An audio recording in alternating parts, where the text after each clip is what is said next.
नमस्कार दोस्तों बिहार की राजनीति में मुकेश सहनी का कहीं ना कहीं एक बड़ा रोल देखने को कुछ चुनावों से मिल रहा है। बट अभी जो भी आरजेडी में बातें चल रही है या फिर जो भी महागठबंधन के मीटिंग्स हो रही है या चुनाव के बाद आपने शायद यह गौर किया होगा कि अभी तक एक बार भी तेजस्वी यादव और मुकेश सहनी की मीटिंग साथ में नहीं हुई। क्या मुकेश सहनी और तेजस्वी यादव के बीच में कोई खटपट है या वह फिर से आरजेडी महागठबंधन को छोड़ के भाजपा में जाने वाले हैं या फिर जाने की आशंका है? क्या है पूरा मामला मैं आपको बताता हूं। दोस्तों, आपने यह बात तो जरूर गौर की होगी कि अभी तक लोकसभा के चुनाव के नतीजे आने के बाद एक बार भी मुकेश सहनी तेजस्वी यादव से नहीं मिले हैं। उनकी मिलती हुई फोटोज़ भी नहीं आई और ना ही खबरें आई। और उसके बाद आपने ये भी देखा होगा कि कहीं ना कहीं तेजस्वी यादव हर एक अपने पुराने मुद्दे को लेकर अभी भी चल रहे हैं और वो हर एक कुछ दिनों में मीडिया को बाइट भी देते हैं और वह सरकार के गलत रवैये को पर्दाफाश भी करते हैं और अपनी राजनीति मतलब कि चला रहे हैं। अभी वो शांत नहीं हुए हैं, एक तरह से अपने बातों को ख़त्म नहीं किया है। वो रोज़ राजनीतिक मुद्दे को उठाते रहते हैं।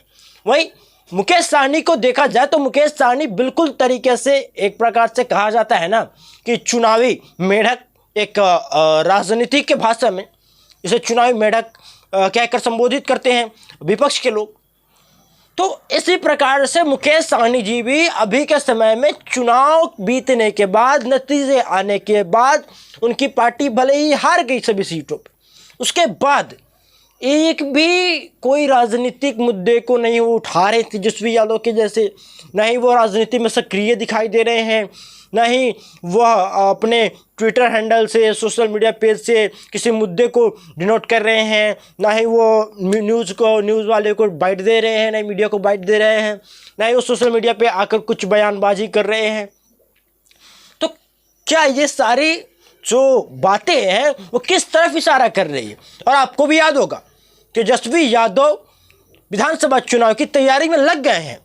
उन्होंने समीक्षा बैठक भी कर ली, किस प्रकार से 40 लोकसभा सीटों में जितने पर आरजेडी ने लड़ा था, कैसे हार हुई, क्या कमियां रही, सभी उन्होंने समीक्षा कर ली है उसकी। उसके बाद वो विधानसभा के रोड मैप को भी तय कर लिए हैं। 15 तारीख के बाद वो चुनाव प्रचार भी स्टार्ट करने वाले हैं, जस्ट लाइक कैंपेन स्टार्ट करने वाले हैं। और अगर आपको याद होगा तो पिछले बार जितने सीटों पर आरजेडी पार्टी लड़ी थी लगभग उससे ज़्यादा हो सकता है, उससे कम पर वो मानने वाले नहीं है फिर। तो कहीं ना कहीं जो माले हैं वह भी पिछली बार अच्छा प्रदर्शन किया था, इस बार लोकसभा चुनाव में भी 2 सीटें जीती है, तो कहीं ना कहीं उनकी डिमांड बढ़ेगी।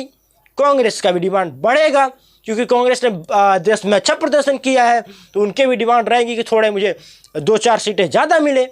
तो कहीं ना कहीं महागठबंधन में सीटें तो आपस में बट जाएंगी और बढ़ जाएंगी। तो फिर कहीं वैसा ही हाल ना हो जाए मुकेश सहनी का जैसा पिछले बार हुआ था, यानी कि अगर उनकी सीटें फिर ऐलान ना हो, 10 सीटों से नीचे उनको अगर देने की बात होने लगे तो कहीं मुकेश सहनी जी फिर कहीं ना बोल दे कि मेरे पीठ में खंजर घोंपा गया। और अगर आपको याद होगा तो आपको ये भी याद होगा कि मुकेश सहनी बार बार कहते हैं कि मुझे 25-30 से ज़्यादा सीटें चाहिए, और लेकिन मेरे हिसाब से 25-30 सीटें के बराबर इनकी पार्टी भी नहीं है। अभी संघर्ष करना पड़ेगा। कहीं ना कहीं 10 से 15 के रेंज में सीटें अगर उन्हें मिले तो उन पर संतुष्ट करके वो भाजपा एनडीए में गठबंधन में ना जाके महागठबंधन में रहे।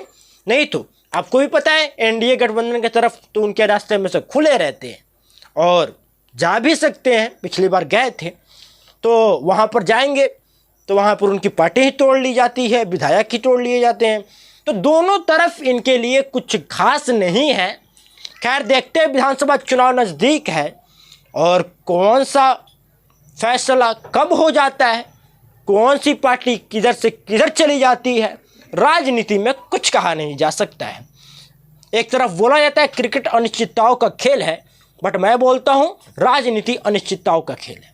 यहाँ पर कुछ भी कभी भी हो सकता है और कोई भी किसी का परमानेंट दुश्मन नहीं है। यहाँ पर कल को गाली दिया जाएगा तो अगले दिन साथ में गले भी मिल लिया जाएगा। दोस्तों वीडियो कैसा लगा कमेंट सेक्शन में जरूर लिखिएगा, और आपका क्या मानना है, क्या मुकेश सहनी एनडीए के टच में है? क्या वह जितनी सीटें आरजेडी देगी उतने पर खुश रहेंगे, महागठबंधन के साथ बने रहेंगे और विधानसभा का चुनाव लड़ेंगे या नहीं? कमेंट सेक्शन में जरूर लिखिएगा, और ऐसी वीडियोज के लिए इस यूट्यूब चैनल को जरूर सब्सक्राइब कर लीजिएगा। मिलते हैं नेक्स्ट वीडियो में, तब तक के लिए धन्यवाद।